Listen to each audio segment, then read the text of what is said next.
My name is Brandt, and I'm primarily wood turning. I do some wood sculptures also, but most of my work right now is based on the lathe, and I use primarily native woods that comes from areas that have been logged, the electric company cutting down trees that die in somebody's yard.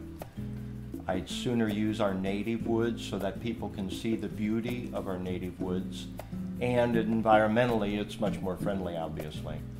I go out harvesting logs wherever I find them, bring them back to my shop, chainsaw them, and then work on the lathe. When I go out and get the wood, I bring it back, put it on the lathe, and then I look to see what the wood will lend itself to.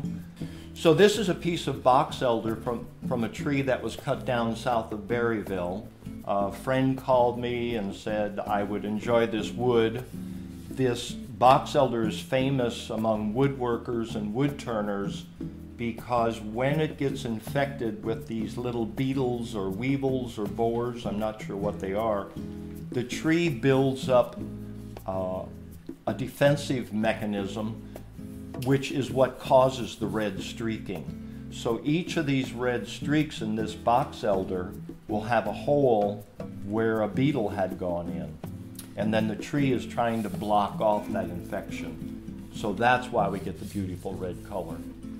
The reason I turn bowls is because my brain doesn't work long enough in a straight line to do flat woodwork.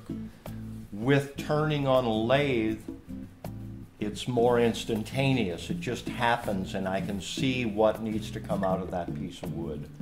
So the different shapes of the logs, the different size of logs, the different kind of wood is what gives me my start.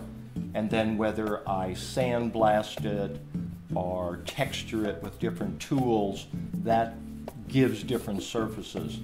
I like that wood is a very friendly, earthy substance, and I enjoy the visual aspect of it, but I also like the tactile aspect, so that's why I do sandblasting and grinding, and I'm getting into more carving of the wood to give the feel of the product as well as the visual part.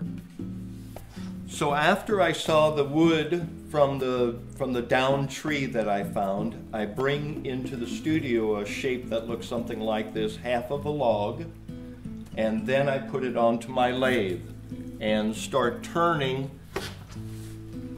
So the next stage would be a rounded form that I then reinsert into the lathe,